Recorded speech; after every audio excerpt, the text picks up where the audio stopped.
ಕರ್ನಾಟಕ ಕಾಂಗ್ರೆಸ್ನಲ್ಲಿ ಮತ್ತೆ ಡಿನ್ನರ್ ರಾಜಕೀಯ ಸದ್ದು ಮಾಡ್ತಾ ಇದೆ. ಡಿಸಿಎಂ ಡಿಕೆ ಶಿವಕುಮಾರ್ ಕೆಪಿಸಿಸಿ ಅಧ್ಯಕ್ಷರಾಗಿ 6 ವರ್ಷ ಪೂರೈಸಿದ ಹಿನ್ನೆಲೆಯಲ್ಲಿ ಡಿನ್ನರ್ ಸಭೆಯನ್ನು ಆಯೋಜಿಸಿದ್ರು.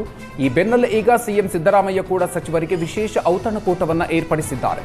ಮಾರ್ಚ್ 16ರಂದು ಸಿದ್ದರಾಮಯ್ಯ ಅವರು ಸರ್ಕಾರಿ ನಿವಾಸ ಕಾವೇರಿಯಲ್ಲಿ ಸಚಿವರಿಗೆ ಡಿನ್ನರ್ ಪಾರ್ಟಿ ಆಯೋಜಿಸಿರುವುದು ರಾಜಕೀಯ ವಲಯದಲ್ಲಿ ತೀವ್ರ ಕುತೂಹಲ ಮೂಡಿಸಿದೆ.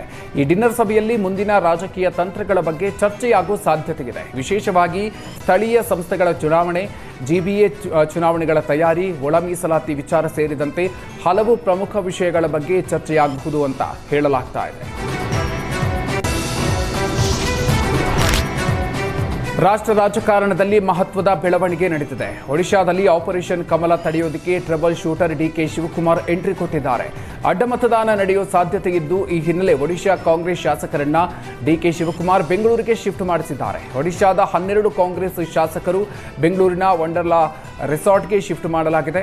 ರಾಜ್ಯಸಭಾ ಚುನಾವಣೆಯಲ್ಲಿ ಅಡ್ಡ ಮತದಾನ ತಪ್ಪಿಸೋದಕ್ಕೆ ಕಾಂಗ್ರೆಸ್ ಎಚ್ಚರಿಕೆಯ ನಡೆ ಇಟ್ಟಿದ್ದು, ಶಾಸಕರಿಗಾಗಿ ಮಾಗಡಿ ಕಾಂಗ್ರೆಸ್ ಮುಖಂಡ ಬ್ಯಾಟಪ್ಪ ಅನ್ನೋರ ಹೆಸರಲ್ಲಿ ರೂಮ್ಗಳನ್ನು ಬುಕ್ ಮಾಡಲಾಗಿದೆ. ಶಾಸಕರ ಜೊತೆಗೆ ಬೆಂಗಳೂರಿಗೆ ಒಡಿಶಾ ಕಾಂಗ್ರೆಸ್ ಅಧ್ಯಕ್ಷ ಭಕ್ತ ಚರಣ್ ದಾಸ್ ಬಂದಿದ್ದು, ಮಾರ್ಚ್ 16ಕ್ಕೆ ರಾಜ್ಯಸಭಾ ಚುನಾವಣೆ ನಡೆಯಲಿದೆ. ಅಲ್ಲಿಯವರೆಗೆ ಕರ್ನಾಟಕದಲ್ಲೇ ವಾಸ್ತವ್ಯ ಹೂಡಲಿದ್ದಾರೆ. ಒಡಿಶಾದಲ್ಲಿ 4 ರಾಜ್ಯಸಭಾ ಸ್ಥಾನಗಳಿಗೆ ನಡೆಯುವ ಚುನಾವಣೆಯಲ್ಲಿ ಬಿಜೆಪಿಯಿಂದ 2 ಅಭ್ಯರ್ಥಿಗಳು ಕಣಕ್ಕಿಳಿದಿದ್ದಾರೆ. ಒಬ್ಬ ಪಕ್ಷೇತರ ಅಭ್ಯರ್ಥಿಗೆ ಬೆಂಬಲ ಸೂಚಿಸಿದ್ದಾರೆ. ಬಿಜೆಪಿ ಬೆಂಬಲಿತ ಪಕ್ಷೇತರ ಅಭ್ಯರ್ಥಿ ಗೆಲ್ಲಿಸಿಕೊಳ್ಳಲು 8 ಶಾಸಕರ ಅವಶ್ಯಕತೆ ಇದ್ದು, 8 ಶಾಸಕರನ್ನ ಸೆಳೆಯೋದಕ್ಕೆ ಬಿಜೆಪಿ ಕಸರತ್ತು ನಡೆಸಿದೆ. ಹೀಗಾಗಿ ಅಡ್ಡ ಮತದಾನ ತಡೆಯೋದಕ್ಕೆ ಕಾಂಗ್ರೆಸ್ ಡಿಕೆ ಶಿವಕುಮಾರ್ ಮೊರೆ ಹೋಗಿದೆ ಎನ್ನಲಾಗ್ತಾ ಇದೆ.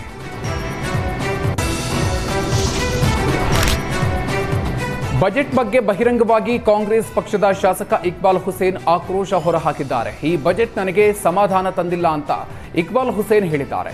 ನನ್ನ ಕ್ಷೇತ್ರದ ಸಮಸ್ಯೆಗಳ ಬಗ್ಗೆ ಸಿಎಂಗೆ ಮನವಿ ಮಾಡಿದ್ದೆ. ಪ್ರವಾಹದಿಂದ ಉಂಟಾದ ಸಮಸ್ಯೆ ಬಗ್ಗೆ ಫೋಟೋ ತೋರಿಸಿದ್ದೆ.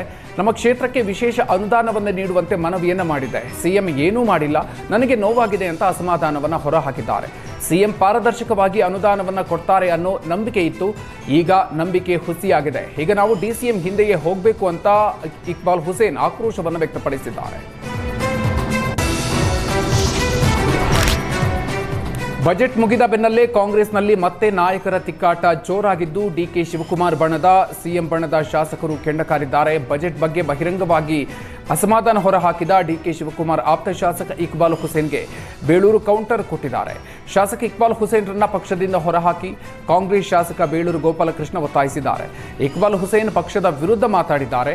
ಪಕ್ಷದಿಂದ ಅವರನ್ನು ಆಚೆ ಹಾಕಬೇಕು ಅಂತ ಗೋಪಾಲಕೃಷ್ಣ ಆಗ್ರಹಿಸಿದ್ದಾರೆ.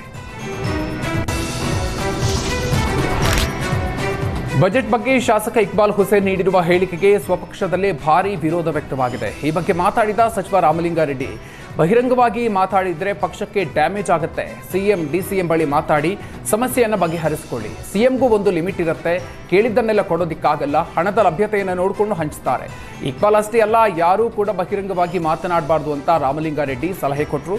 ಜೊತೆಗೆ ಇಕ್ಬಾಲ್ ಹುಸೇನ್ ಹೇಳಿಕೆಯನ್ನು ಖಂಡಿಸಿದ ಸಚಿವ ಪರಮೇಶ್ವರ್, ಪಕ್ಷದ ಇತಿಮಿತಿ ಮೀರಿ ಹೇಳಿಕೆ ಕೊಡದಂತೆ ಪರಂ ಎಚ್ಚರಿಕೆಯನ್ನು ಕೊಟ್ಟಿದ್ದಾರೆ. ಚುನಾವಣೆಗೆ ಟಿಕೆಟ್ ಕೊಡುವಾಗ ಇದು ಪ್ರಸ್ತಾಪ ಆಗುತ್ತೆ. ಪಕ್ಷದ ಇತಿಮಿತಿ ಮೀರಿದವರನ್ನ ಗಣನೆಗೆ ತೆಗೆದುಕೊಳ್ಳೋದಿಲ್ಲ. ಅವರ ಅಭಿಪ್ರಾಯಗಳನ್ನು ವ್ಯಕ್ತಿಗಳಾಗಿ ನೀಡುವಾಗ ಎಚ್ಚರಗಿರಲಿ ಅಂತ ಹೇಳಿದ್ದಾರೆ. ಕಾಂಗ್ರೆಸ್ನಲ್ಲಿ ಸಂಪುಟ ಪುನಾರಚನೆ ಕೂಗು ಜೋರಾಗಿದ್ದು, ಕಾಂಗ್ರೆಸ್ನ ಹಿರಿಯ ಶಾಸಕರು ನಿನ್ನೆ ಸಭೆ ನಡೆಸಿ ಸಂಪುಟ ಪುನಾರಚನೆಗೆ ಆಗ್ರಹಿಸಿ ಹೈಕಮಾಂಡ್ ಕದ ತಟ್ಟೋದಕ್ಕೆ ಮುಂದಾಗಿದ್ದಾರೆ. ಈ ಬಗ್ಗೆ ಮಾತನಾಡಿದ ಬೇಳೂರು ಗೋಪಾಲಕೃಷ್ಣ, ಬೌರಿಂಗ್ ಕ್ಲಬ್ನಲ್ಲಿ ಹಿರಿಯ ಶಾಸಕರು ಸೇರಿದ್ವಿ. ಪುನಾರಚನೆ ಆಗಬೇಕು ಅನ್ನೋ ಒತ್ತಾಯ ಇದೆ. ನಮಗೂ ಮಂತ್ರಿ ಸ್ಥಾನ ಕೊಡಬೇಕು. 2.5 ವರ್ಷ ಆಗಿದೆ, ಹೊಸಬರಿಗೆ ಕೊಡಿ ಅಂತ ಬೇಡಿಕೆ ಇಟ್ಟಿದ್ದೀವಿ. ಹೀಗಾಗಿ ಸಿಎಂ ಅನುಮತಿಯನ್ನು ತೆಗೆದು ದೆಹಲಿಗೆ ಹೋಗ್ತೀವಿ. ಸೋಮವಾರ ರಾತ್ರಿ ದೆಹಲಿಗೆ ಹೋಗ್ತೀವಿ ಅಂತ ಹೇಳಿದ್ದಾರೆ.